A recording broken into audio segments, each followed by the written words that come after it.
자, 그러면 본격적으로 좀 세션을 진행해 보겠습니다. 이 세션 들으시려고 기다리셨죠? 혹시 경품 때문에 기다리시나요? 이 세션이 중요한 이유는 이렇습니다. 이 세션이 끝나야 경품 추첨을 한다는 것이죠. 예. 끝나지 않으면 경품 추첨은 없습니다. 예, 끝까지 잘 집중을 해주시기 바랍니다. 오늘 다룰 내용은 C샵을 이용한 태스크 병렬화 비동기 패턴입니다. 말은 엄청 복잡합니다.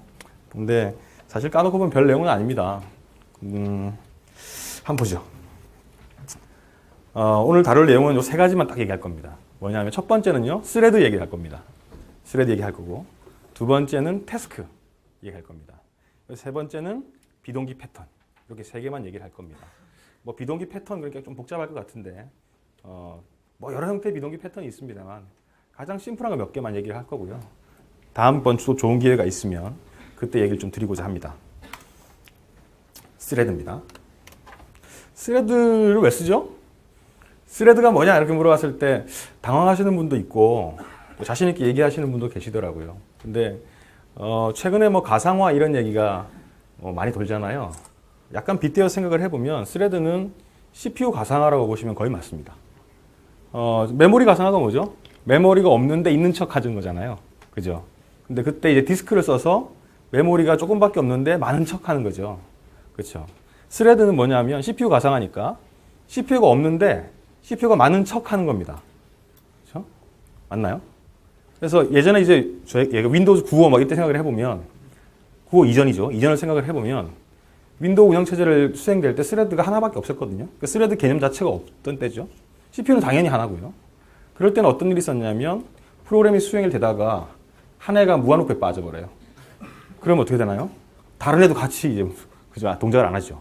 왜 그러냐면 CPU가 하나인데 잘 나눠 써야 되는, 사이좋게 나눠 써야 되는데 나눠 쓰지 못하는 거죠. 한 놈이 무한루프를 돌면 다른 애도 걔 때문에 영향을 받는 거죠. 그렇죠? CPU가 하나니까. 그래서 안 되겠다 이거죠. 마이크로소프트 생각해보니까 안 되겠어요. 그래서 CPU를 그렇다고 다 사줄 수는 없잖아요. 마이크로소프트가 사줄 수는 없으니까 CPU를 가상화한 거죠. 가상화해서 너는 이제부터 CPU 쓰지 말고 대신에 스레드 써. CPU처럼 써. 라고 준 거잖아요. 그죠? 그래서 프로세스에게 스레드를 나누어 주고 그 스레드가 컴퓨터 어플리케이션 입장에서는 CPU를 쓰는 게 아니고 스레드를 쓰는데 사실은 스레드를 쓰는데 마치 CPU인 것처럼 쓰는 거잖아요. 그렇죠? 그래서 이제 스레드가 막 여러 개죠. 여러 개니까 하나가 막 무한루프를 돌아도 다른 녀석은 자기에게 주어진 스레드를 이용해서 수행할 수 있는 그게 이제 멀티 스레드 프로그램이 아니겠습니까? 근데 뭐 그 정도 다 아시는 내용이고 근데 스레드가 공부하실 때 어떻게 배우셨나요? 굉장히 가벼운 자원이다. 이렇게 배우셨나요? 프로세스보다 가볍다. 뭐 이렇게 배우셨죠. 그렇죠? 그래서 스레드를 쓰면 성능도 좋아지고 뭐 여러 장점들이 있다. 이렇게 배우셨잖아요. 그렇죠? 잘못 배웠다고 말씀드리려고 하는 겁니다, 지금. 스레드는 굉장히 무거운 리소스입니다. 스레드는 정말 무거운 리소스입니다. 그래서 제가 한번 써봤어요. 스레드를 쓰면 도대체 얼마만큼의 비용이 드는 걸까? 하는 거죠. 저한테 많이 물어보시는 것 중에 하나가 어떤 질문이냐면 근데 제 컴퓨터에서 스레드 몇 개까지 만들 수 있어요? 이런 거 되게 많이 물어봅니다. 글쎄요, 잘 모르겠는데 제가 그 PC를 본 적이 없어서 뭐 이렇게 답변을 드리긴 하는데요. 사실 이 표를 잘 보시면 여기 힌트가 있습니다. 일단 스레드는요, 공간적인 측면에서 비용이 꽤 발생합니다. 스레드를 우리가 하나 만들게 되면요, 얼마만큼의 메모리를 쓰게 되냐면 첫째로는 스레드 커널 오브젝트라고 해서 아마 공부를 하신 분은 아시겠습니다만 윈도우즈 비아 C/C++라는 책이 있습니다. 긴 이름에 제프리 릭터가 쓴 책인데요. 제가 번역했습니다. 그거 보시면 나옵니다. 그러니까 스레드 커널 오브젝트라는 걸 만들기 위해서 대략 x86에서는 700바이트가 필요하고요.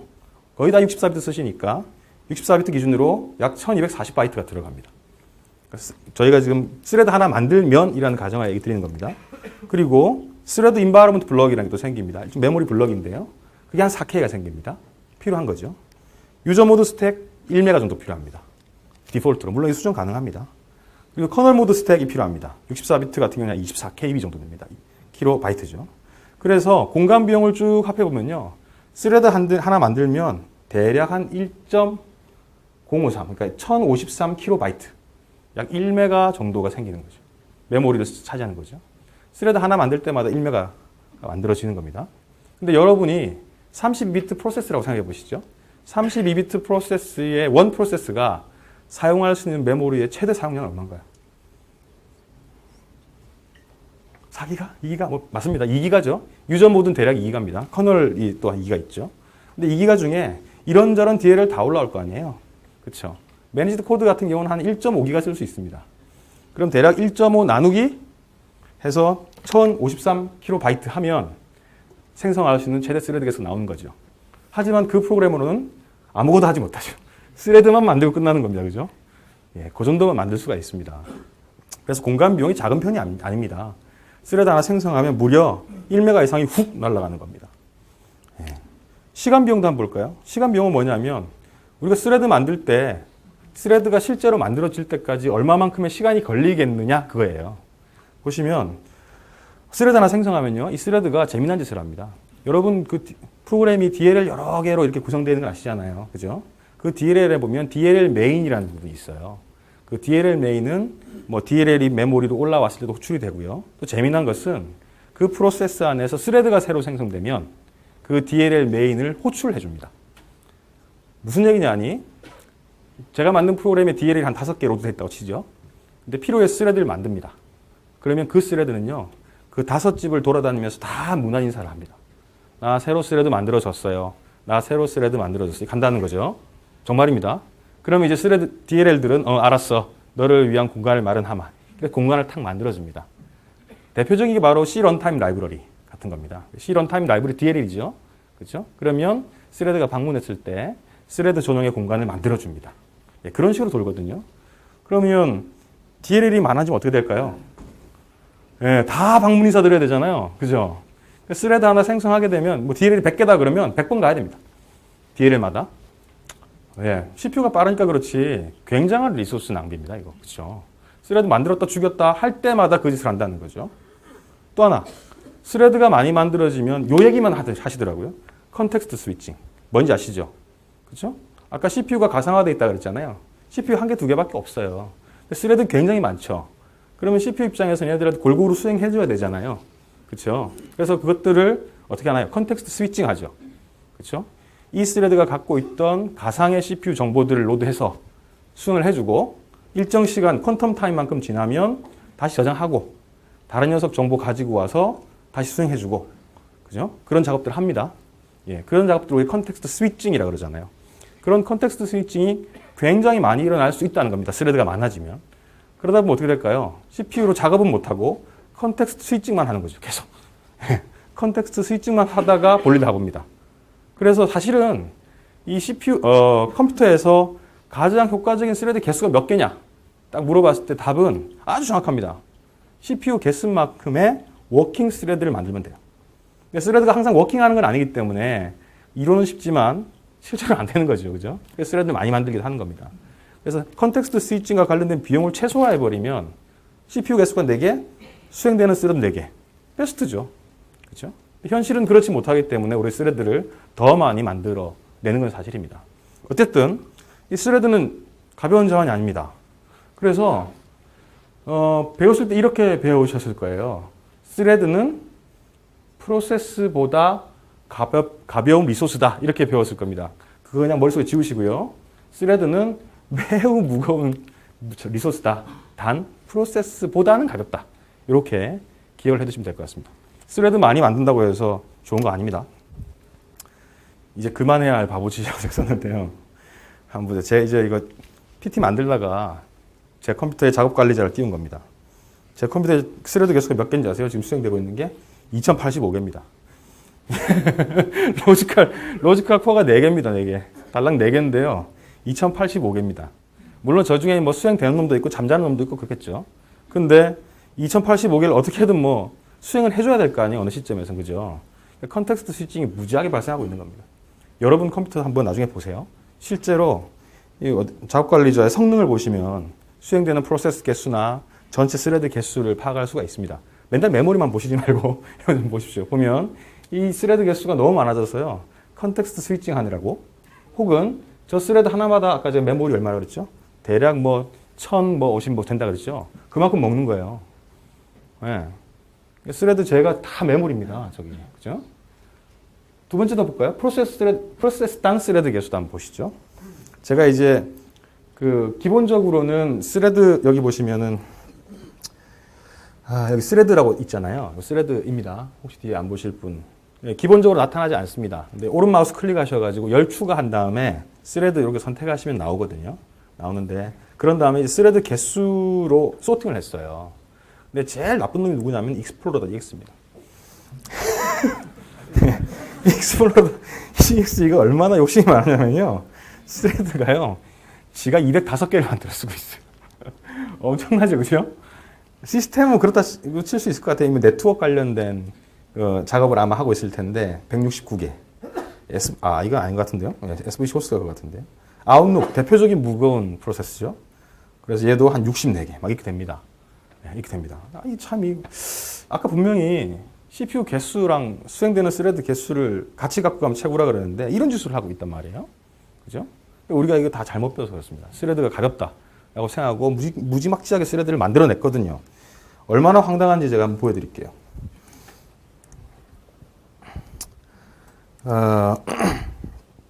노트패드입니다. 노트패드요. 여러분이 노트패드 만든다면 스레드가 몇 개 필요하겠습니까? 하나면 될 것 같아요. 그죠? 별 필요 없을 것 같아요. 기능 별로 없잖아요. 뭐 키 입력하고 뭐 이거밖에 없잖아요. 네, 노트패드 한번 보죠. 노트패드 여기 있습니다. 그죠? 스레드 하나입니다. 그죠? 보이시나요? 키워볼까요? 네, 스레드 하나입니다. 그죠? 뭐 입력해도 하나입니다. 입력해도 잘하고 있습니다. 그죠? 괜찮죠? 근데 문제는요. 파일 열기 아무것도 안 했습니다. 그죠? 자, 스레드가 6개. 자, 파일. 다른 의미로 저장. 이게 팝 떴어요. 그죠? 취소. 이제 가보죠. 어디 갔니, 노트패드야? 연락해.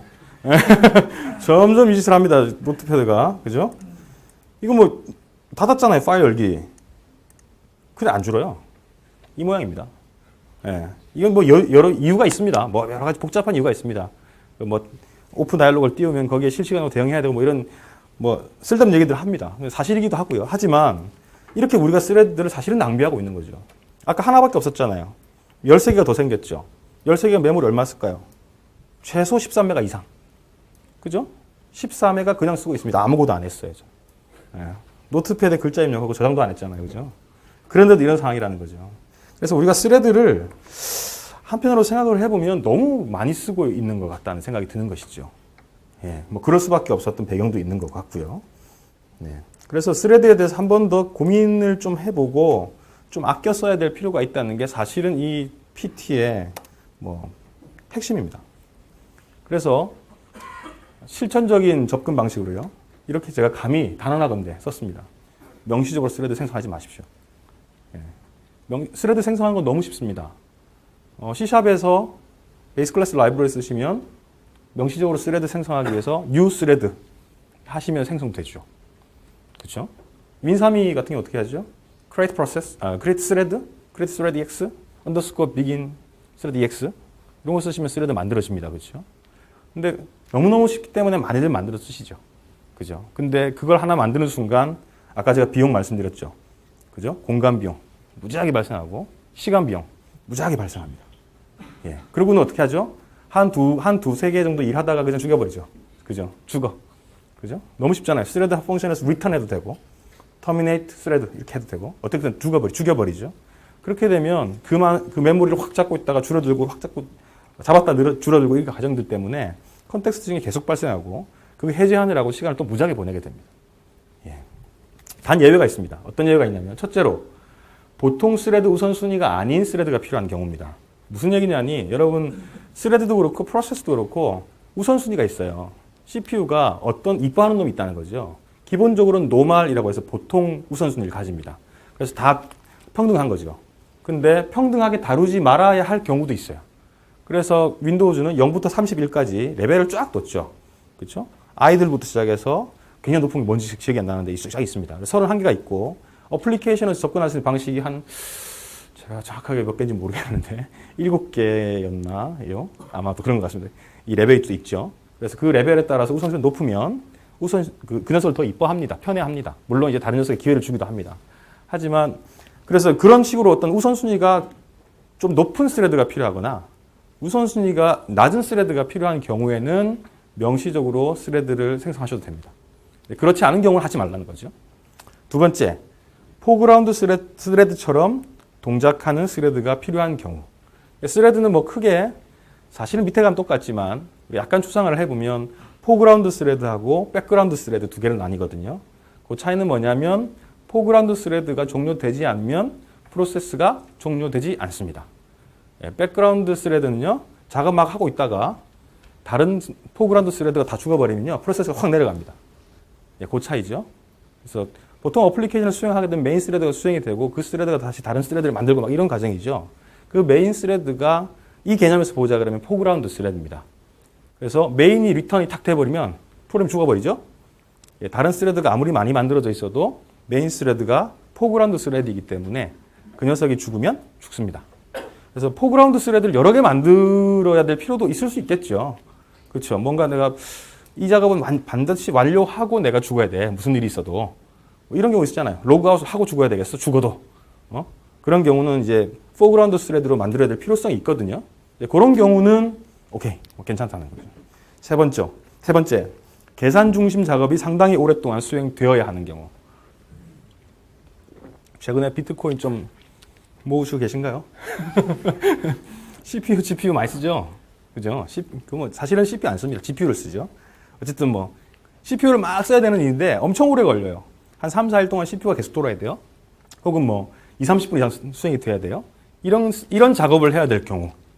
거의 없겠지만, 그런 작업을 해야 되는 경우라면, 명시적으로 스레드를 생성하셔도 괜찮습니다. 예. 그리고 그 외의 경우라면, 가능한 생성하지 말라는 거죠. 아시겠습니까? 밑에 제가 썼죠? 스레드 저 클래스 이름 써가지고 스레드 가능하면 생성하지 말자. 근데 사실 스레드를 반드시 써야 되는 경우라고 생각되는 경우가 있어요. 이런 경우입니다. 첫 번째 뭐냐면 응답성을 개선하기 위해서입니다. 이 무슨 얘기냐면 응답성이 뭐죠? 응답성이라는 게 어플리케이션에 내가 버튼을 눌렀는데 동작 안 하는 거 있죠. 우리 어플리케이션 멍 때린다고 하잖아요. 그죠? 어플리케이션 멍 때리는. 네, 그러면 안 좋잖아요. 그거는 사실은 응용 프로그램의 어떤 만족도의 문제인 거죠. X를 누르는데 프로그램이 안 죽어. 승질 나는 거죠. 그죠? 안 그런가요? 저만 승질 내고 있었나요? 네. 그래서 클라이언트 어플리케이션 같은 경우에는 사용자의 응답성이 굉장히 중요한 팩터입니다. 뭔가 눌렀을 때 즉각적으로 동작을 해줘야 되잖아요. 그렇죠? 근데 즉각적으로 동작하지 않는 대부분의 경우가 어떤 경우냐 하니 UI 스레드라고 굉장히 중요한 스레드가 있지요. 그 UI 스레드 역할은 뭐냐면 사용자가 무언가의 동작을 했을 때 그에 반응하는 겁니다. UI 스레드가 바쁘면 멍 때립니다. 아주 심플한 논리거든요. 우리가 뭔가를 눌렀을 때 그것이 내부적으로는 윈도우 메시지가 되고 막 합니다. 근데 UI 스레드가 다른 일 한다고 바쁘면 우리가 눌렀다는 사실을 인지하지 못하거든요. 그러면 멍 때리게 되는 거거든요. 그렇죠? 그래서 이 응답성을 개선하려면 뭔가 작업을 해야 되고 하긴 하는데 그걸 UI 스레드로 하면 안 되겠죠. 대표적인 게 어떤 거냐면 이런 겁니다. 여러분 클릭을 눌렀어요. 프로그램 짜실 때 이렇게 하죠. 버튼 언더스코어 클릭. 자, 메시지 들어왔어요. 이벤트. 들어오면 어떻게 하시나요? 파일 보내야 된다. 그러면 HTTP 붙어서 파일 보내요. 근데 파일이 10메가예요. 자, 그럼 어떻게 되냐? 10메가 다 보내는 동안 어플리케이션은 멍 때립니다. 당연하겠죠. UI 스레드가 지금 데이터 보내려고 바쁘잖아요. 그러니까 옆에서 아무리 불러도 대답 안 하는 거예요. 야, 불러봐. 뭐야. 대답 안 하는 거죠. 그렇죠? 그런 경우 어떻게 해야 되나요? UI 스레드 이외에 다른 스레드를 만들어서 작업을 줘야죠. 야, 10메가 나 보내야 되는데 네가 좀 보내. 라고 일을 시키고 UI 스레드는 메시지 룹으로 돌아와야 됩니다. 그렇죠? 그래야 응답을 하는 거예요. 그렇지 않으면 응답 안 합니다. 여러분 아마 코드 반성의 기미가 좀 보입니다. 지금 보니까. 이벤트 핸들러에서 10메가 보내신 분 분명히 계실 거예요. 예, 파일 1메가, 20메가씩 막 쓰고 계신 분 계실 거예요. 예, 숙제는 해야 되니까. 예, 그렇게 하면 안 된다는 얘기입니다. 예. 이런 경우에는 UI 스레드 응답성을 개선하기 위해 스레드를 만들 수밖에 없습니다. 예, 반드시. 두 번째, 성능입니다. 성능. 뭔 얘기냐면 좀 복잡한 얘기지만 최근에 이제 CPU가 어떻게 발전하죠? 코어 수가 느는 걸로 바뀌었죠. 예전에는 어떻게 했나요? 회로 그대로 놔두고 클럭만 높였어요. 그렇죠? 클럭만 높이면 똑같은 회로도 빨리 가잖아요. 데이터가. 빨리 수행됩니다. 근데 이제 한계에 부딪힌 거 아니에요. 그래서 칩 제공사들이 어떻게 했죠? 크기를 줄이고 대신에 코어를 여러 개 넣었잖아요. 그렇죠? 근데 코어를 여러 개 넣는다는 것이 소프트웨어 개발자에게는 굉장히 좀 어떻게 생각하면 좋지 않은 방식이에요. 어플리케이션을 멀티코어에 맞도록 만들어야 돼요. 예전처럼 만들어가지고는 멀티코어를 제대로 쓰질 못합니다. 제가 가끔 데모도 보여드리고 하는데 무한 루프 하나 만들어가지고 수행하신 다음에 CPU 사용량 한번 보세요. 그럼 과연 CPU 100을 쓸 수 있는지 못 쓰는지. 절대 못 씁니다. 예. 코어가 4개예요. 무한 루프 짜서 수행하면 당연히 100을 칠 거라고 생각하시죠? 절대 100 못 칩니다. 왜냐? 그 중에 코어 하나밖에 못 써요. 무한 루프이기 때문에. 예, 그렇습니다. 그래서 멀티코어 세상임에도 불구하고 멀티코어에 대응되는 어플리케이션을 개발하는 게 소프트웨어 개발자의 몫이라는 겁니다. 그 경우는 어떻게 해야 될까요? 멀티코어 개수만큼, 코어의 개수만큼 수행할 수 있는 스레드 개수를 만들어줘야 되는 거죠. 그렇죠? 그래야지만 어플리케이션이 그 코어들을 다 쓸 수 있도록 수행을 할 수 있다는 겁니다. 그래서 이 스레드를 반드시 사용해야 되는 경우 이 두 가지 외에는 별로 없는 것 같아요. 응답성을 개선하기 위한 목적이거나 혹은 성능을 개선해야 될 목적이거나. 물론 성능 개선에는 아까 말씀드린 것처럼 다중 CPU거나 뭐 하이퍼 스레드이거나 멀티코어 형태여야겠죠. 멀티코어 요즘 안 쓰시는 분 안 계시니까. 디폴트라고 보자 이거죠. 그래서 이 두 가지만 스레드를 써야 되는 적합한 이유인 겁니다. 그런데 응답성을 개선하기 위해서 아까 제가 스레드 클래스 만들지 마라 그랬고 스레드 생성하지 말라 그랬잖아요. 그럼 뭐 다른 대안이 있어야지 뭐 이것도 안 쓰는 거 아니겠습니까? 그 밑에 썼습니다. 그래서 여러 스레드를 사용하는 경우에 명시적으로 스레드를 생성하시지 말고요. 가장 좋게 스레드를 활용할 수 있는 방법이 뭐냐면 스레드 풀을 활용하는 방법입니다. 그리고 스레드 풀을 활용하는 가장 좋은 시나리오가 뭐냐면 바로 태스크 병렬화입니다. 그래서 우리가 지금 이 자리에 있는 겁니다. 그래서 오늘의 말씀드릴 내용은 뭐냐면 결국은 스레드 풀을 어떻게 쓰는 거지? 하고 스레드 풀을 쓰기 위한 태스크 병렬화라는 것이 어떻게 하는 거지? 정도만 아시면 된다는 거죠. 그래서 이제 태스크를 좀 말씀을 드릴 겁니다. 제가 말이 빠르거나 잘 못 알아듣거나 괜찮으시죠? 병렬화는 이제 제가 두 가지를 좀 쪼개서 얘기를 드릴 건데, 하나는 뭐냐면 계산 중심의 비동기 작업이라고 해서 계산을 많이 해야 되는 작업들을 스레드 풀을 이용해서 어떻게 하겠느냐 그 얘기를 드릴 거고요. 하나는 I/O 관련된 것들을 우리가 비동기로 태스크 기반으로 스레드 풀 기반으로 어떻게 수행할 건가 두 개 좀 나눠서 얘기를 할 겁니다. 계산 중심 작업을 얘기하기 전에요. 먼저 뭘 말씀을 드려야 되냐면 스레드 풀을 말씀을 드리지 않을 수 없습니다. 혹시 C샵이나 .NET을 기반으로 해서 스레드 풀을 써 보신 분 계신가요? 명시적으로 뭔가 이렇게 스레드 풀을 내가 이용하고 있어. 되게 쉬운. 몇 분 계실 수도 있습니다. 근데 CLR은요, 사실은요, 여러분 CLR 이니셜라이즈 하잖아요. 그러면 스레드 풀을 다 만들어요. 무조건 만듭니다. 정말입니다. 아무런 옵션 주지 않으셔도 스레드 풀을 만들어요. 지가 이벤트 핸들링을 위해서 만들고 있습니다. 근데 우리가 그걸 명시적으로 쓰지 않았던 것 뿐이거든요. 근데 이제 명시적으로 좀 쓰는 방법을 좀 알고 싶은 거예요. 이 스레드 풀이 굉장히 좋은 게, CLR의 스레드 풀이 굉장히 좋은 게요. 멀티 스레드 어플리케이션을 멀티 스레드로 구동할 필요가 없는 경우에는요. 저 스레드 풀 안에 스레드를 만들지 않습니다. 자원을 최소화하는 거죠. 그리고 앞에 이제 큐가 하나 달려 있어요. 큐가 하나 달려 있어서 스레드 풀로 작업이 들어오면 그때 비로소 스레드를 만듭니다. 그러니까 가능한 스레드를 덜 만들겠다는 거죠. 그리고 작업들이 쭉쭉 들어오잖아요. 그러면 스레드 하나로 버팁니다. 계속. 어느 순간 작업이 안 들어올 수도 있잖아요. 그렇죠? 그래도 스레드를 안 죽이고 기다립니다. 왜? 죽였다가 또 만들면 그것도 비용이라는 거잖아요. 그렇죠? 그래서 어느 일정 시점까지 안 죽이고 기다리고 있어요. 나중에 작업이 또 태스크가 들어올 수도 있으니까. 그죠? 그 이제 버전마다 얼마나 기다리는지 다릅니다.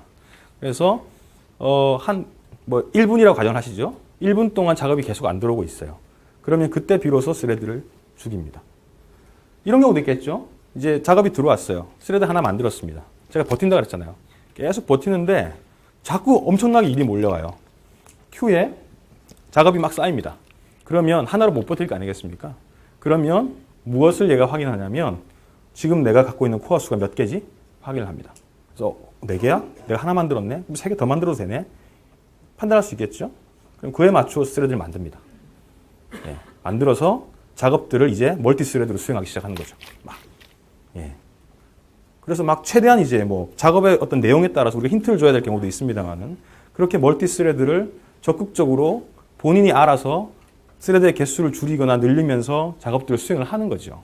하다가 작업이 떨어지면 아까처럼 또 그 스레드 풀에 그냥 가만히 있다가 아무 일이 없는지 보고 있다가 일정 시간 동안 작업이 없으면 그때 스레드를 하나씩 정리합니다.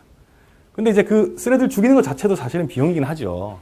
비용이긴 한데 괜찮은 건 뭐냐면 작업이 안 들어온다는 얘기는 뭘까요? 아무것도 안 하고 있는 거 아니에요. 그렇죠? 노는 손에 뭐 한다고 스레드라도 죽이자 뭐 이거죠. 그래서 그렇게 스레드를 정리합니다. 그래서 스레드 풀은 굉장히 어떻게 생각을 해보면 이 비용과 성능 사이에서 제가 밸런싱을 한다는 거죠. 스레드를 많이 만들면 비용이 많이 들잖아요. 스레드를 적게 만들면 성능이 느리겠죠.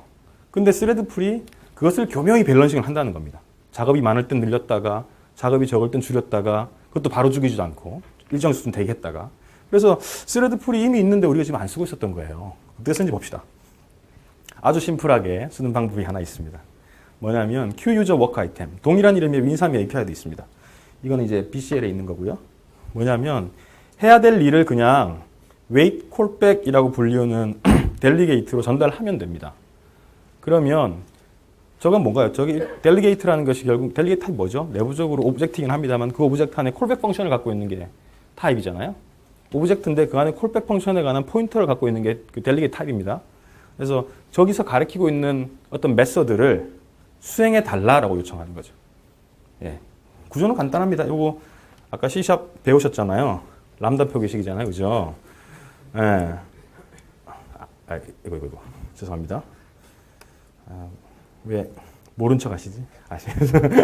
람다 표기식입니다. 요 펑션 그죠? 메서드 호출을 갖고 있는 거죠. 그래서 이건 뭐냐면 뭐 하는 걸까요? 아까 앞서 보여드렸던 Q 있잖아요. 요 Q에다가 루프를 돌면서 작업을 막 밀어 넣는 거죠. 근데 무슨 작업을 해야 되냐 하니까 내 스레드가 누구지? 스레드다 커런트 스레드 현재 스레드의 매니지드 스레드 아이디니까 내 스레드가 누군지 그거 요청하는 작업이 100개를 큐에다 확 밀어 넣는 거죠. 언제 수행되고 언제 끝날지는 모릅니다.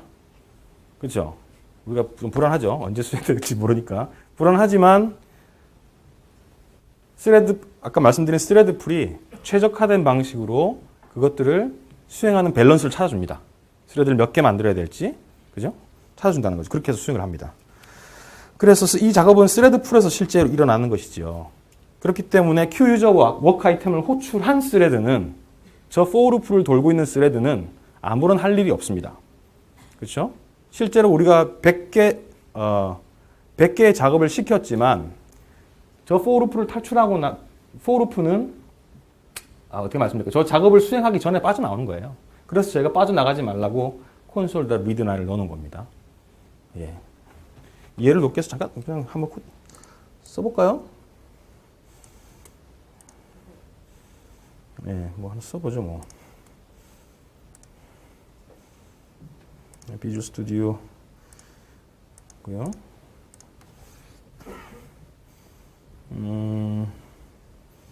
논란 만들어 볼까요? 콘솔로 해서 그냥 만들죠. 예, 요게 없다고 가정을 일단 해보시죠. 그리고 만약 스레드 풀을 쓰지 않았다면, 스레드 풀을 쓰지 않고 그냥 우리가 스레드를 출력하는 거라 그러면 100개 출력되고 죽을 거 아니에요. 그쵸? 100개 출력되고 죽을 건데 한번 실행을 해보시면 말아버리죠? 100개 안 되죠? 그 이유는 뭔가요? 아까 말씀드린 것처럼 포그라운드 스레드가 메인을 리턴 해버렸기 때문이죠. 그러면 백그라운드 스레드 다 죽어버립니다. 그죠? 작업은 다 백그라운드 스레드 수행되는 거잖아요. 근데 이제 콘솔 리드 라인을 좀 막아놓으면 기다리겠죠? 메인 스레드가. 자, 이게 이제 스레드 메인 스레드 아이디인데 잘 쓰진 않지만 잘 보시면 3, 4 보시죠. 키워보죠. 3 있고 4 있고 6 있고 4, 5, 5, 6 막 바뀌죠. 그죠? 대략 뭐 3 나오고 4 나오고 5 나오고 6 나오죠? 그거 있나요? 없죠? 3, 4, 5, 6밖에 없어요. 왜 3, 4, 5, 6일까요? 제 컴퓨터의 코어가 4개잖아요. 그쵸? 4개의 스레드가 이 작업을 효과적으로 수행하고 있는 거죠. 게다가 순서도 막 엉망입니다. 3, 3, 3 하다가 보시면 처음에 하나로 버티는 거예요. 버티고 있는 겁니다. 그죠? 근데 못 버티겠어요. 하나 더 만들었죠? 못 버티는 거예요. 또 만든 거예요. 근데 작업이 끝났어. 3이. 얘한테 주는 거죠. 이런 식으로 수행이 됩니다. 그죠? 스레드가 개수가 4개까지 늘었죠. 지금 쫙 늘었다가 나중에 뭐 죽으면 줄겠죠. 뭐 이런 식으로 돈다는 것이죠. 생각보다 쓰기가 쉽죠? 뭐 별 없는 것 같아요. 그러면 끝나야 되나요? 할 게 없어서. 보시죠. 별로 없는 것 같습니다. 근데 이 CLR 스레드 풀을 쓰는 게 이렇게 쓸 수 있는데 문제가 몇 가지 있어요. 이거 제가 옆에 문제를 썼습니다. 하나는 뭐냐면 작업이 언제 완료되는지 알 방법이 없습니다. 아까 제가 말씀드렸죠. 뭔가 작업이 끝날 때까지 대기를 하고 싶은데 작업이 언제 수행될지도 모르고 작업이 언제 끝날지도 모른다는 단점이 있어요. 이 함수를 쓰면. 그리고 저희가 이런 것도 있을 수 있잖아요. 뭐 작업을 완료하고 나서 그 결과를 가져와야 되는 경우. 예를 들면 네트워크로 데이터를 보냈는데 그 결과가 205K가 왔는지 알아야 되는 경우. 그렇죠? 이런 거 있을 수 있죠. 근데 그런 거 작업 결과를 가져올 수 없어요. 계산을 하고 났으면 결과를 받아야 되는데 결과를 받을 수 있는 채널이 이 함수 안에는 없습니다. 물론 다른 방식은 있을 수 있겠죠. 외부에 변수 마련했다가 그 변수에 값탐하고 뭐 이럴 수 있잖아요. 근데 복잡합니다. 왜? 스레드가 몇 개가 될지 알지 못하기 때문에 그럼 그 변수에다가 어떻게 락을 걸어야 되잖아요. 그죠? 락 걸고 복잡합니다. 동기화 문제 해결해야 되고 막 합니다. 그래서 그렇게밖에 할 수 없는 거죠. 또 하나는 이 100개 일을 시켰는데 필요에 따라서 확 죽여버리고 싶을 수도 있죠. 그죠? 취소를 할 수가 없습니다. 또 다른 문제는 예외가 발생했을 경우. 네트워크 리퀘스트 했는데 네트워크 끊었어. 그럼 예외를 리턴하겠죠. 그에 대한 처리를 할 수가 없습니다. 그래서 사실 이 Q유저 워크 아이템 같은 어떤 메소드는 스레드 풀을 쓸 수 있는 가장 단순한 방법이긴 하지만 가장 효과적인 방법은 아닙니다. 그래서 잘 안 써요. 그래서 마이크로소프트는 태스크라는 걸 꽤 오래, 언제 만들었는지 기억도 잘 안 납니다. 꽤 오래전에 만들었어요. 저희가 이제 이론적인 공부를 좀 해보신 분이라면 그 병렬화 방식의 다양한 방식들이 있다는 걸 아실 겁니다. 보통 이제 비트 레벨 패러럴리즘 얘기를 하거든요. 제일 위에 이제 비트 레벨 패러럴리즘부터 시작해서 뭐 제가 기억이 안 나요. 데이터 패러럴리즘, 플린의 법칙에 따른 데이터 패러럴리즘, 그리고 제일 마지막이 태스크 패러럴리즘입니다. 태스크 패러럴리즘은 뭐냐면 아주 단순합니다. 하고 싶은 작업을 이렇게 묶는 거예요. 묶는 겁니다. 무슨 얘기냐니 뭐 제가 물을 먹는다고 가정을 하죠. 그러면 이 물을 먹는 작업들은 사실은 몇 가지 단계로 나뉠 수 있죠. 하나는 뭔가요? 물을 들고 뚜껑을 따고 물을 마시고 다시 뚜껑을 닫는 이런 과정이 반복되는 거죠. 요 각각의 하나를 태스크라고 분리시키는 거죠. 분리를 시키고 자, 네가 뚜껑을 따면 그 다음에 물을 마시고 그 다음에 뚜껑을 닫고 놓는 이것은 4개의 작업으로 나누는 겁니다. 작업을 나누고 그 각각의 작업들을 시키는 거죠. 근데 이 작업 그렇게 분명하면 뭐가 장점이냐 얘기할 수 있지만 그 작업들이요 지금과 같은 순서를 매길 필요가 없을 수 있어요. 예를 들어 볼까요? 뭐 물 두 손을 써야 되나요? 한 손을 쓰는 방법 없을까요? 뭐 이런 거 하죠. 병을 던지고 받아요. 이 태스크입니다. 하나의 태스크입니다. 근데 제가 손이 2개잖아요. 마우스를 이렇게 움직일 수 있을 거 아니에요, 그죠? 이 태스크와 이 태스크는 상관관계가 없죠. 근데 제가 손이 2개이기 때문에 이 2가지를 동시에 할 수 있죠. 그렇죠? 그래서 태스크가 여러 개가 있으면 그 태스크 간에 상관관계가 없을 때 이것을 병렬화할 수 있어요. 제가 병렬화 엄청 잘하고 있습니다. 그죠? 그렇죠? 이런 식으로 할 수 있다는 거죠. 그래서 태스크 패러럴리즘이라는 것은 그런 식으로 어떤 작업들을 태스크 단위로 탁탁탁 쪼개다 보니까 그것들 사이에 상관관계가 없는 작업들이 생기고 그렇다면 이거 여러 개로 수행하면 되지 않냐는 거죠. 그죠? 스레드가 여러 개고 코어가 여러 개이면 그렇게 하면 작업이 훨씬 더 빨라질 수 있다는 겁니다. 그래서 이제 태스크 패러럴리즘이라는 것이 최근에 많이 쓰이기 시작을 했는데요. 첫 번째 태스크를 알아보는 방법으로 Q유저 워크 아이템을 대체하는 방법을 제가 예제로 좀 택했습니다. 되게 단순합니다. Q유저 워크 아이템에서 했던 게 이거잖아요. console.writeLine 스레드에 current 스레드에 manage thread ID 출력하는 걸 아까 제가 Q유저 워크 아이템으로 줬었죠. 그렇죠? 똑같은 작업을 이번에는 태스크를 이용해서 코드를 써본 겁니다. 그래서 하는 일은 비슷합니다. 뭐 액션 저렇게 변수를 준 것은 조금 달라 보이긴 합니다만은 변수고 여러분이 보시니까 이렇게 액션으로 하나 선언해주고 요 작업을 하겠다는 거죠. 그리고 태스크 T 해서 새로운 태스크 만들었어요. 그 다음에 T.start 이렇게 합니다. 그럼 끝입니다. 그럼 이게 뭘 하는 거냐? 아까 작업 태스크 만들고요. T다 스타트를 딱 하는 순간 아까 스레드 풀의 Q 생각나시죠? Q에다가 요 태스크를 밀어 넣습니다. 그래서 수행하는 겁니다. 예, 굉장히 단순하죠? 예, 그렇게 하는 겁니다. 그리고 또 다른 방법은 이렇게 할 수도 있어요. 이렇게 쓸 수도 있어요. 이렇게 쓸 수도 있고, 예, 이렇게 두 개를, 아이고, 제가 잘못 눌렀습니다. 이렇게 두 개를 이렇게 쓸 수도 있고요. 하나로 이렇게도 쓸 수가 있어요. 그러니까 이거는 뭔가요? 명시적으로 태스크라는 객체를 만들어서 그걸 수행하도록 할 수도 있고, 혹은 그냥 task.run이라는 스태틱 메서드를 호출해서 그 작업을 수행할 수도 있어요. 어렵지 않죠? 구문상으로는. 예, 심플합니다. 그리고요, 아까 제가 그 퀴즈 워크 아이템의 몇 가지 단점을 얘기했잖아요. 작업이 언제 끝날지 몰라. 부터 시작해서 예외가 나면 어떡하지 얘기했는데, 태스크를 하면 명시적인 대기가 가능합니다. 밑에 보시죠. 밑에 보시면 T 만들어서 뭔 짓을 하냐면 요거 한번 짚어드릴게요. 태스크에 여기는 뭐냐면 이 태스크가 반환할 수 있는 값입니다. return type. 그래서 이 태스크가 끝나고 나서 만약에 반환 값이 필요하다 그러면 여기다 지정하시면 돼요. 그래서 요거는 뭐냐면 내가 어떤 태스크를 수행할 건데 그 태스크의 반환 값이 인티저일 수 있다는 겁니다. 자, 그래서 보시면 또 남다 표시 나왔죠. 뭘 하니까 더하는 거예요. 그냥 int n까지 더합니다. 쭉 더해서 그 값을 리턴합니다. 그러니까 더했으니까 반환값 필요하잖아요. 그죠? 네. 그래서 이런 식으로 쓰게 되면 태스크로부터 반환값을 취할 수가 있는 거죠. 두 번째, t다 스타트 하면 아까 어떻게 된다 그랬죠? Q에다가 밀어넣어서 수행한다 그랬잖아요. 언제 완료될지 모른다 그랬죠. 근데 이 태스크를 쓰면 t다 wait 이렇게 해서 작업이 완료될 때까지 기다릴 수 있어요. 예. 두 가지 문제 해결됐죠. 지금 또 하나 보죠. 아까 t가 그럼 작업이 완료가 될 때까지 기다린다 했으니까 wait가 빠져나온 순간 작업이 완료된 거죠. 그렇죠? 그럼 값을 취해야 될 거 아닙니까? t.result 라고 하면 결과를 취할 수 있죠. 이 결과는 어디? 이 썸이 반환한 값. 그죠? 썸을 수행한 스레드는 스레드 풀에 있는 스레드. t.result에 접근한 스레드는 우리가 수행한 스레드. 스레드 간의 커뮤니케이션이네. 그죠? 스레드 간의 통신이 일어난 겁니다. 스레드 풀에서 수행했던 그 결과를 우리가 수행했던 스레드에게 리턴 해준 거죠. 스레드 커뮤니케이션 메커니즘을 통해서. 네? 네, 그렇게 되는 겁니다. 조금 어렵습니다. 이거 뭐냐? 취소입니다. 취소. 어려운데 코드를 전체를 이해하시려고 하지 말고 이거만 보죠. 자, 그 단넷에는요. 태스크나 뭐 스레드 이런 걸 중간에 취소하기 위한 메커니즘을 내부적으로 포함하고 있습니다. 하고 있기 때문에 그거 쓰시면 되는데 그 랩핑되어 있는 클래스 이름이 뭐냐면 cancellation token source입니다. 제가 버튼 잘못 눌렀습니다. 죄송합니다. 예. cancellation token source입니다. 그래서 뭔가 내가 작업을 해야 되는데 취소할 필요가 있다 그러면 cancellation token source라는 오브젝트를 하나 만들어 주시고요.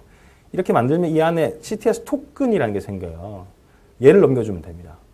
그럼 얘가 이제 토큰을 받아요. cancellation 토큰을 받아서 취소를 하고 싶을 때 이 토큰을 통해서 취소를 하거나 혹은 이 토큰을 통해서 취소가 요청되었는지를 알 수 있어요. 그럼 취소는 어떻게 하냐? 여기 있습니다. 취소는 이렇게 합니다. 그래서 cancellation 토큰 오브젝트에다가 cancel하면 취소하는 거예요. 그런다고 해서 누가 뭐 알아주진 않습니다. 어떻게 우리가 알아봐야 됩니다. 아까 돌아갔던 cancellation ct를 이용해서 만약에 취소가 되었으면 이 메소드는 뭐냐면 여러 개 있는데 이 메소드는 뭐냐면 취소가 되었다면 예외를 스로우하라 라는 겁니다. 예, 아시겠죠? 예, 그런 식으로 들어갑니다. 그래서 이렇게 쓰니까 작업을 물론 수행하는 것도 있고 한데 구조가 조금 복잡하긴 하지만 무슨 얘기냐면 작업을 중간에 취소할 수 있다는 거죠. 그렇죠? 다시 돌아가 보죠. 아까 앞쪽에 보면 제가 CLR 스레드 풀을 가장 쉽게 쓰는 방법이 퀴즈 워크 아이템인데 단점이 몇 개 있다 그랬죠. 보시죠. 작업 완료 시점을 알 수 없음. 아까 어떻게 했죠? wait. 그죠? 작업 수행 결과를 얻어올 수 없음. 태스크의 꺽쇠의 인티저. 취소, cancellation. 그죠? 예외 처리도 됩니다. 예외 처리도 exception 아까 넘겼잖아요. 그렇죠? exception 발생하면 캐치했죠. 다 할 수 있는 거죠. 그래서 퀴즈 워크 아이템보다 태스크를 썼을 때에 저러저러한 단점들을 해결할 수 있다. 그래서 태스크를 쓰는 것이죠. 예, 이해 되시나요? 요거 이제 태스크 연결인데요. 아까 제가 물 먹는 시나리오 얘기 드렸잖아요. 그죠? 병 들고 뚜껑 따고 마시고 뚜껑 닫고 말씀드렸잖아요. 작업이라는 것을 작업은 그런 시퀀스가 있을 경우가 있죠. A라는 작업이 끝나면 그 다음 B 작업을 하고 B 작업이 끝나면 C 작업을 하고 저희가 프로그램을 그렇게 쓰잖아요. 그렇죠? 근데 그런 것들을 그룹 지어서 태스크를 연결하는 방식을 지금 말하고 있습니다. 그래서 보시면 아까는 코드를 이렇게 짰어요. 어떻게 짰다고요? 이렇게 짰죠. 100까지 더해줘. 시작해. 끝났으면 웨이트. 출력. 이렇게 했죠. 그죠? 근데 요거 UI 스레드라고 한번 가정을 해보시죠. 이 작업을 수행하는 게 UI 스레드라고 가정을 해보시죠. 예. 작업 자체는 병렬화되어 문제가 되지 않는데요. 문제가 뭐냐? 웨이트입니다. 저렇게 웨이트를 하게 되면 실컷 병렬화를 썼는데요. 그렇죠? 저 썸이 완료될 때까지 UI 스레드 여기서 대기하겠죠. 웨이팅 될 거 아니에요. 그럼 병렬화의 장점이 없어져 버리는 거예요. UI 스레드 빨리 돌려줘야 되는데 돌려주지를 못하는 겁니다. 그렇죠? 근데 그 결과가 근데 썸을 다 해야 출력을 할 텐데 썸이 다 될 때까지를 기다리려면 웨이트를 써라고 하지 않았냐? 이렇게 물어보실 수도 있죠. 근데 그렇게 하지 않는 방법이 밑에 겁니다. 뭐냐면 네가 알아서 하라라고 시키는데요. 어떻게 시키냐면 너 썸 시켰는데 그 썸 태스크 끝나면 그 다음 할 일은 이거야 라고 미리 알려주는 거죠. 그러면 우리가 특별히 이 썸이라는 게 끝난 다음에 기다렸다가 완료되면 화면에 출력해가 아니라 두 가지를 한꺼번에 주는 거죠. 첫 번째 작업 끝나면 두 번째 작업 수행해. 이렇게 그냥 연결해도 끝내버리는 거죠. 두 번째 보시죠. 그래서 두 번째 코드를 보시면 똑같은 코드예요. 거의 물론 세부적으로 조금 내용이 다릅니다만은 그냥 태스크 썸 합니다. 근데 T가 완료되면 완료되면이라고 continue with라고 쓰고 완료되면이라고 있습니다. continue with 쓰시고 뒤에 자, 이 작업이 끝났으니까 그 다음에 할 일은 이거야 라고 알려주는 거죠. 그럼 이 작업이 만약에 UI 스레드에서 수행됐다 그러면 UI 스레드는 조기까지 하고 바로 탁 빠져나와 버리겠죠. UI 스레드는 프리해지고 작업은 썸이 끝난 다음에 그 다음 태스크로 콘솔 라이트 라인을 수행하게 되는 거죠. 두 개의 태스크를 만들어 놓고 두 개를 이어 붙이는 거죠. 자, 우리가 왜 그럼 위에 거랑 밑에 거랑 얘기를 하냐면 위에 게 뭐냐면 대표적인 웨이팅 아키텍처입니다. 웨이팅 아키텍처는 뭐가 문제냐면 스레드가요 라이프 타임이 길어져요. 좀 복잡하게 말하면 왜 그러냐? 자, 지금 UI 스레드로 아까 가정을 하고 말씀드리는데 뭐라고 그랬냐면 UI 스레드가 기다려야 된다라고 했죠. UI 스레드는 기다리는 동안 뭐 하나요? 아무것도 안 해요. 그냥 있어요. 그렇죠? 필요 없는 거잖아요. 아무것도 안 하잖아요. 그냥 기다리기만 하는 거예요. 그렇죠? 그럼 그 스레드가 낭비하는 자원, 메모리 그런 것들 그대로 갖고 있죠. 밑에 건 그렇지 않잖아요. 그죠? 작업만 연결해서 빠져나왔잖아요. 필요한 거 죽여버릴 수도 있겠죠. 그래서 wait free, lock free 이런 알고리즘들은 여러분이 서버 사이드 어플리케이션을 개발한다 그러면 무조건 해야 됩니다. 서버에서 혹시라도 락 잡아가지고 했다거나 이런 것들은요 다 최소화해야 됩니다. 그거는요 서버 자원을 완전 갉아먹는 짓이에요.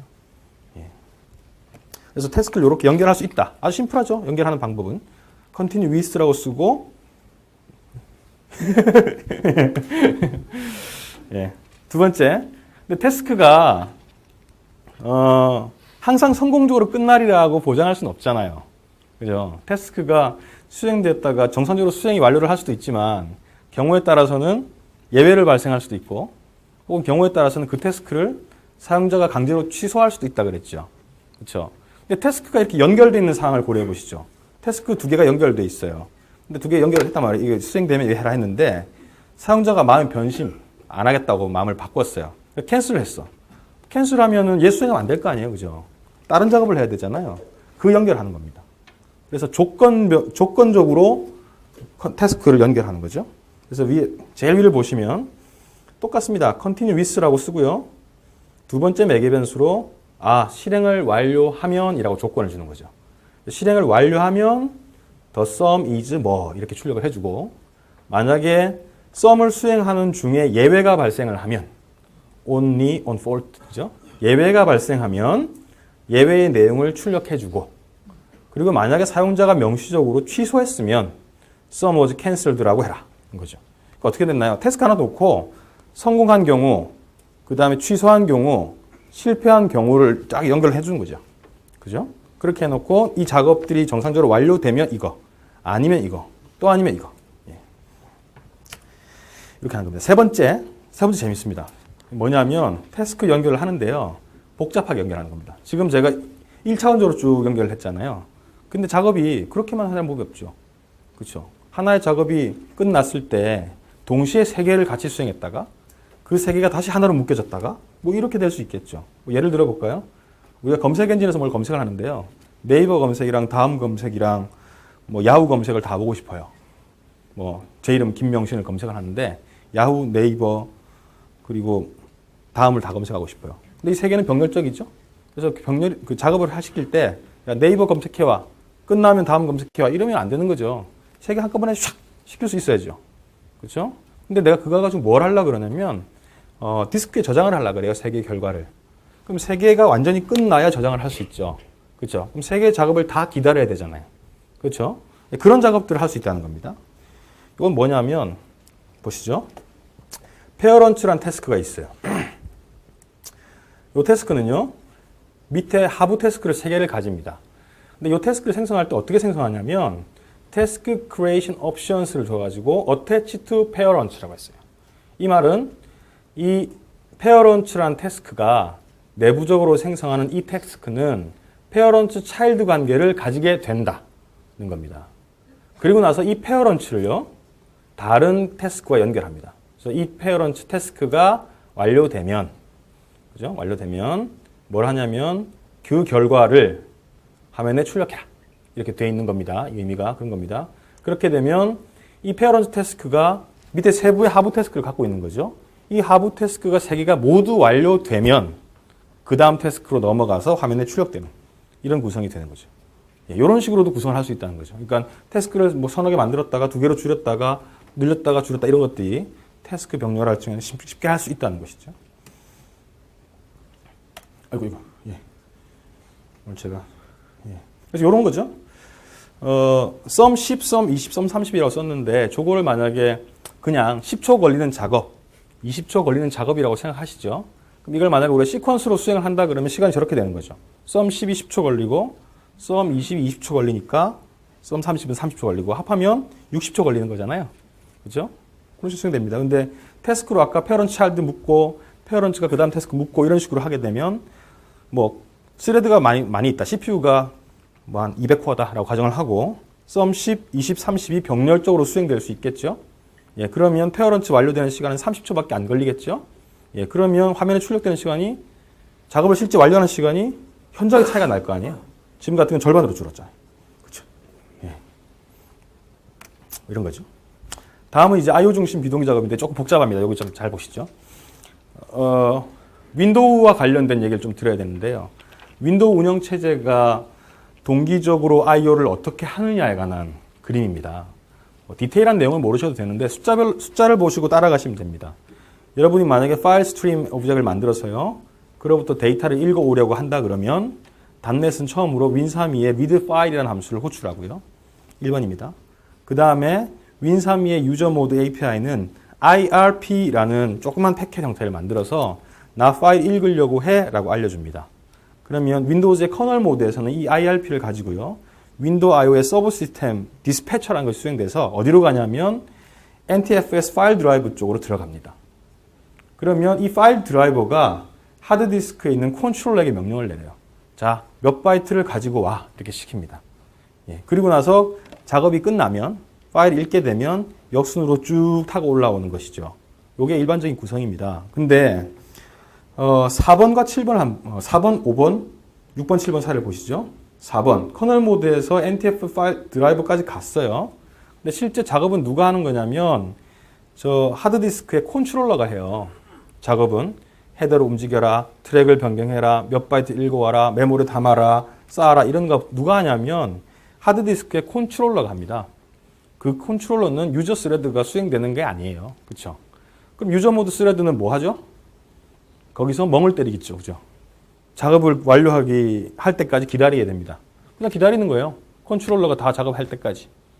예, 기다리다가 완료가 되면 그제서야 분주히 다시 움직여서 결과를 반환하는 구성이죠.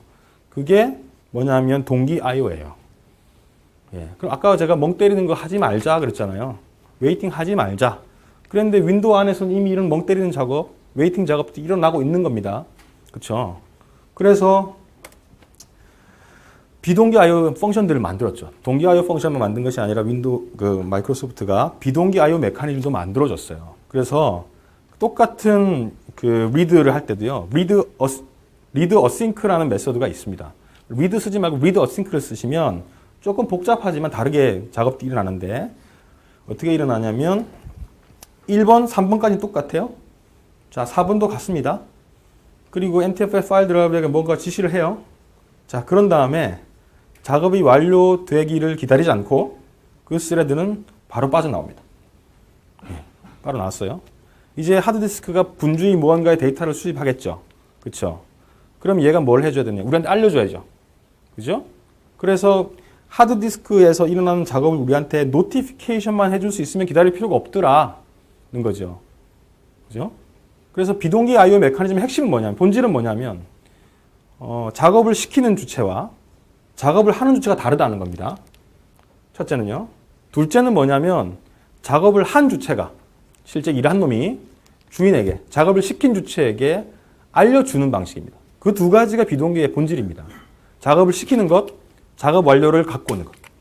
그 두 가지가 본질이고, 그것들을 어떻게 패턴화하느냐가 있는 것이죠.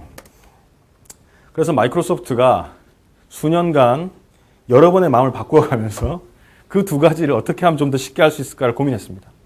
첫 번째는 싱크 방식. 너무 심플하죠? 좀 한번 보시죠. My class 밑에 read가 있어요. 뭐 하는 걸까요? read, byte, buffer, offset, count. 뭐 읽어와서 버퍼에 담는 것 같죠? 그죠? 몇 바이트 읽어서 버퍼에 얼마만큼 띄어서 읽는 뭐 간단한 리드입니다. 리드라고 생각하시면 됩니다. 근데 이걸 이제 싱크 방식은 너무 심플하죠. 딱 보는 순간 어떻게 써야 되는지 알 것 같아요. 그렇죠? 근데 비동기가 훨씬 좋다는 거 지금 계속 제가 말씀드리고 있잖아요. 비동기의 본질은 뭐라 그랬습니까? 시키는 방법과 결과를 취하는 방식이 다르다. 노티피케이션이 다르다. 어떻게 그럼 할 수 있을까?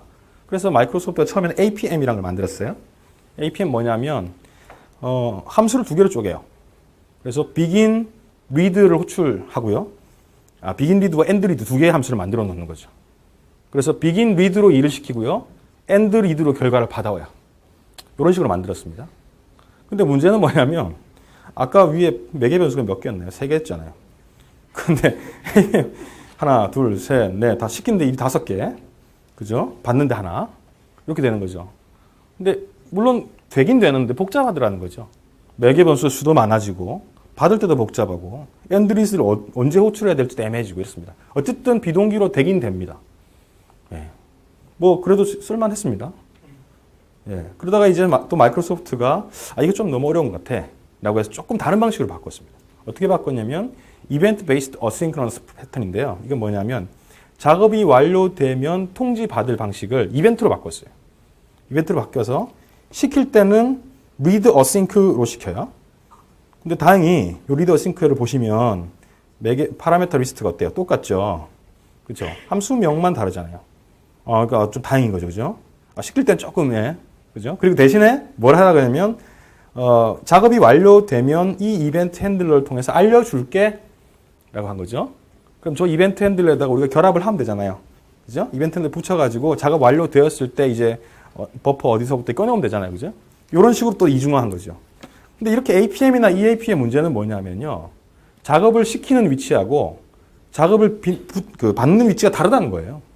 코드가 짧으면 간단하죠. 근데 코드가 굉장히 많다고 생각해 보시죠. 근데 작업을 시키는 부분과 작업의 결과를 받는 부분 위치가 다르다는 겁니다. 이거는 사실 조금 문제가 돼요. 왜? 작업을 시킬 때 뭔가 우리 컨텍스트 정보를 갖고 있었는데 이 컨텍스트 정보가 작업이 끝난 다음에 필요할 수도 있단 말이에요. 그렇죠? 그럼 이 작업이 끝나는 거 다른 메서드 아니에요. 그럼 이 컨텍스트까지 끌고 와야 돼요. 그렇죠? 이 끌고 오려면 어떻게 되나요? 이 컨텍스트를 멤버 배열을 빼거나 매개 변수로 넘기는 방법밖에 없죠. 그렇습니다. 그래서 이게 단순히 이렇게 두 개로 된다는 게 그냥 단순히 두 개가 아닌 거죠. 어플리케이션의 구조도 복잡해지고 컨텍스트를 그러니까 지금 말씀드린 거는 컨텍스트 전환이 아니고요. 그 어떤 스테이트들을 끌고 와야 되는 거죠. 그게 쉬운 일이 아니더라는 겁니다. 그래서 EAP를 또 잘 썼어요. 썼는데 최근에 이제 최근 아니고 몇 년 전에 마이크로소프트가 TAP라는 방식을 놨습니다. 뭐냐면 태스크 베이스드 어싱크러너스 패턴입니다. 태스크 형태로 해보니까 일이 좀 단순해질 것 같은 거예요. 지금까지 우리가 배워왔던 그 태스크, 그죠? 아까 우리 태스크 생각해보면 얘 뭐 쓸 것 같아요? 태스크 연결 뭐 이런 거 좀, 그죠? 쓸 것 같잖아요, 그죠? 바로 그걸 씁니다. 그래서 이 태스크는 잘 보시면, TAP 방식은요, 리더 싱크 함수를 똑같이 쓰는데요. 매개 변수도 똑같죠. 그죠? 근데 리턴 타입이 뭐냐면 태스크입니다. 태스크 인트는 뭐죠? 인티저를 반환하는 태스크를 반환하게 하는 겁니다. 예, 이렇게 되면 사용자는 이 함수 하나만 알아도 되고요. 또 매개 변수가 싱크랑 똑같아요. 그렇죠? 기억할 게 없죠. 그렇죠? 그래서 이 TAP 방식이 앞으로 마이크로소프트가 계속해서 이 비동기와 관련돼서 패턴을 만들 때 이것들을 권고를 하고 사용하시라고 합니다. 물론 BCL 중에는 여전히도 이 2번이나 3번 모델을 갖고 있는 것도 있고요. 하지만 2, 3번의 모델들을 4번으로 치환해주는 함수도 있습니다. 그래서 2, 3번을 써야 된다, 쓸 수밖에 없는 상황이라도 2, 3번을 고집하시지 말고 그것을 변환하는 함수를 통해서 TAP로 구조를 일괄적으로 갖고 가시는 게 훨씬 좋다는 거죠. EAP 잠깐 볼게요. EAP 이렇게 생겼습니다. 이벤트 베이스드 어싱크러너스 패턴. 그래서 하는 일이라고는 이거죠. 뭐 다운로드 이겁니다. 근데 다운로드 시키기 전에 뭐 하나요? 완료되면 여기에 알려줬죠. 그죠? 구조는 간단합니다. 다운로드 스트링 하는 건데 요 URL부터 갖고 오는 겁니다. 갖고 오는데 네가 다 가지고 오면 얘를 호출해줘 라고 시키는 거죠. 그래서 실제로 완료가 어디 되냐면 여기로 옵니다. 여기로 와서 이 뭡니까? 아그다 리절트를 보면 여기에 이제 내용이 실려 있는 구조거든요.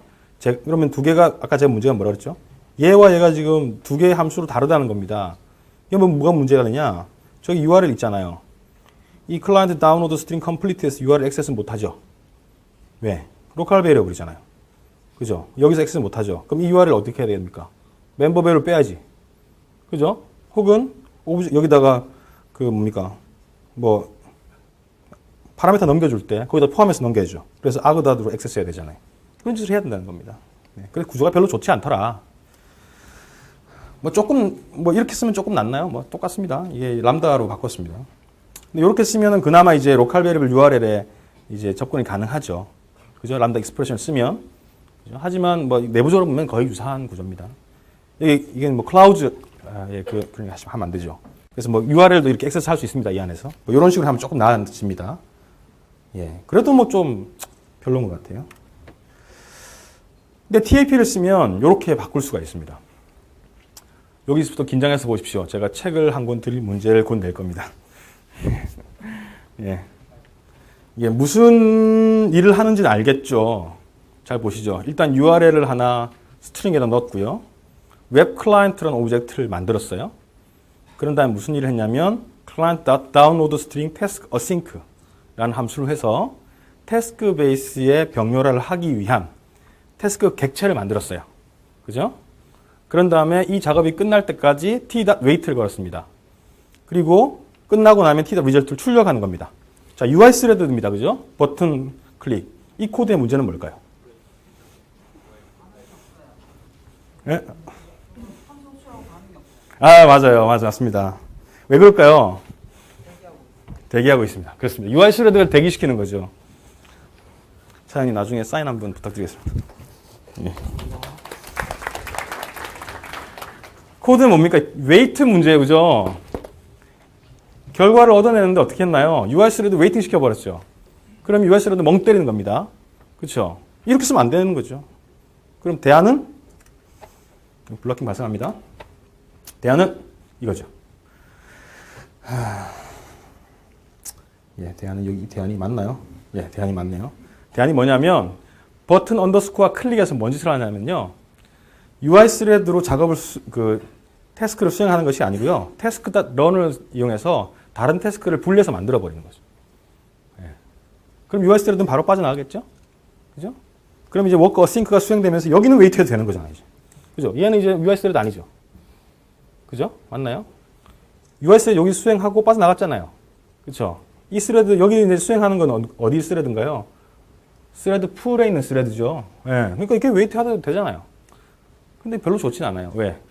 스레드 풀에 있는 스레드가 웨이팅 하는 거죠. 예, 웨이팅 하지 말아야 된다 그랬는데 주체가 달라졌을 뿐이죠. UI 스레드가 웨이팅 하는 게 아니라 스레드 풀에 있는 스레드가 웨이팅 한 겁니다. 주체만 달라진 거지. 돌아가기만 하는 거지 제대로 된 코드는 아닌 겁니다. 제대로 고쳐봅시다. 이렇게 고치면 되죠. 뭐 썼죠? 태스크 컨티뉴에이션. 태스크 연결을 씁니다.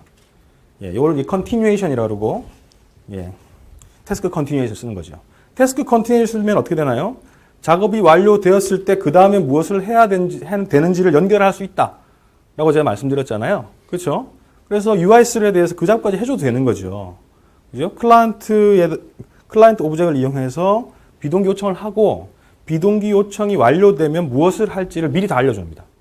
그러면 UI 스레드는 빠져나가고요.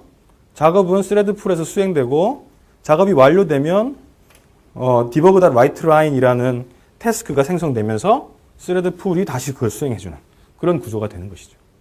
네, 바로 이 패턴이 전형적인 그 TAP를 이용한 비동기 패턴입니다. 저는 목소리가 크니까 괜찮습니다. 괜찮습니다. 근데 좀 복잡해 보이나요? 복잡해 보여서 이 왼쪽에 있는 아저씨가 저처럼 생겼네요. 예, 비동기 코드를 동기 코드처럼 쉽게 작성할 수 없을까요? 라는 요청들을 많이 했고 그것이 결국은 이제 뭐 마이크로소프트에 잘 들어와서 C# 5.0과 VB11에서 async await를 추가한 것이죠. 그래서 async await를 쓰면 마치 동기 코드를 쓰는 것처럼 비동기를 수행할 수 있어요. 몇 가지 이제 제약 사항도 있고 패턴들이 있긴 있습니다.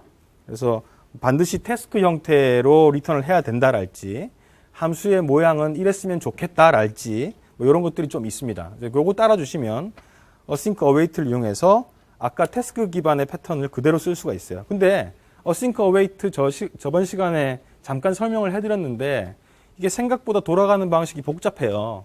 그래서 제가 한번 그림을 그려봤는데 지금 왼쪽에 있는 이 동그라미가 UI 스레드라고 생각을 하시죠. UI 스레드 메시지라고 생각하시죠. 그러면 클릭을 하면 UI 스레드가 메시지 큐에서 메시지를 받아와서 버튼 1 언더스코어 클릭을 호출을 해주거든요.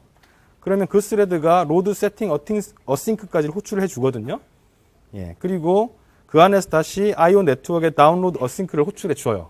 여기까지는 뭐 다를 게 없죠. 다를 게 없습니다.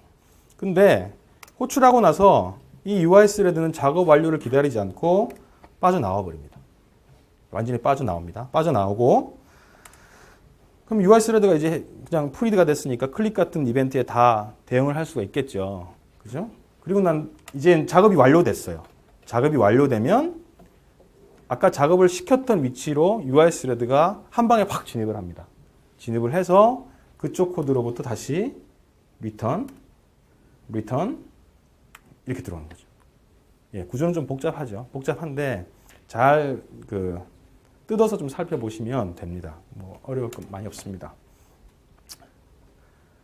그래서 async await를 써서 태스크 베이스 어싱크로너스 패턴을 만약에 다시 구현을 하면 굉장히 단순하게 코드를 쓸 수가 있어요. 어떻게 쓰냐면 웹 클라이언트 오브젝트 만들고 그죠? 아까 우리 여기에 뭐 왔던지 기억나시나요? 여기에 태스크 T 받아가지고 continue with로 그 다음 거 연결하는 태스크 체이닝 그죠?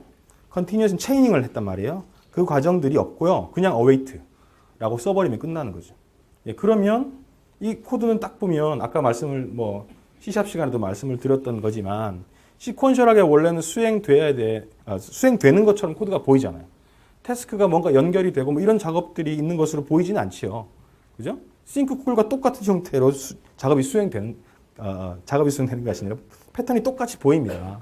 근데 사실은 내부적으로는 아까와 완전히 동일한 형태의 작업을 한다는 거죠. 예, async await가.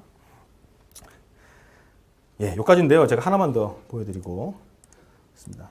이 async await가 너무 쉽다 보니까 무슨 문제가 생기냐면 이런 게 있어요. 그냥 제가 문법 무시하고 쓰겠습니다. 그냥 async 펑션이 있다고 하죠. 원래는 이제 뭐 태스크의 int를 뭐 이렇게 써야 되는데 그냥 있다고 치죠. async라고 하고요.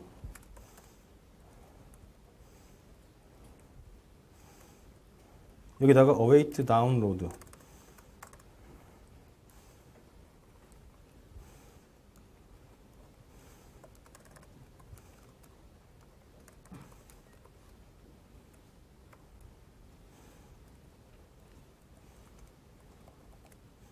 여기가 B고 C고 D라고 치죠. 근데 이제 저희가 자꾸 망각하는 게 뭐냐면 어싱크 어웨이트가 구조가 간단하다 보니까 이것이 사실은 태스크로 연결되어 있다는 걸 자꾸 잊어버려요. 무슨 얘기냐면 이렇게 쓰면요. 이 코드가 과연 비동기적으로 잘 수행될 수 있나요? 이게 문제가 뭐냐면 쓸 때는 이렇게 생각했을 거예요. A, B, C, D URL이 서로 겹치지 않아. 그러니까 4개를 한꺼번에 갖고 오면 좋겠어. 그렇죠? 그래서 A, B, D, C를 확 리퀘스트 하고 싶겠죠. 근데 이 코드를 이렇게 쓰면 어떻게 되나요? 어떻게 되냐? 사실은 어떻게 되죠? 이거 체인으로 다 연결된 거잖아. 그죠? 이렇게 연결된 겁니다. 사실은. 그러면 A URL 다운로드 끝나면 그 다음에 B, C, D 이렇게 가는 거예요. 동시에 수행할 수가 없어요. 수행이 안 됩니다. 그래서 꼭 여러분이 잊지 말고 기억해 주셔야 되는 함수가 있는데요.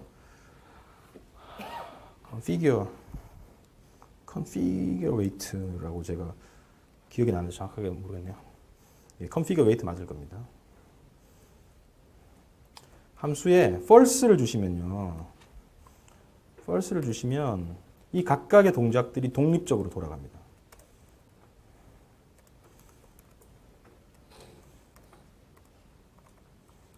제가 그냥 귀찮아가지고 막 썼더니 인텔리센스의 도움을 받지 못하는 거예요. 이렇게 쓰시면 이 A와 B 작업이요. 독립적으로 수행이 됩니다. 그리고 이것들이 이제 결국은 나중에 보면 이 태스크로 리턴 되거든요. 그거 같이 합해가지고 다시 작업을 할 수 있습니다. 밑에서. 그래서 그거는 이제 문제가 되지 않고요. 그래서 이런 식으로 웨이팅을 해야지만 병렬화가 된다라고 작업들이 병렬화 된다고 생각하시면 될 것 같습니다. 예, 오늘 제가 준비한 내용 여기까지입니다. 감사합니다.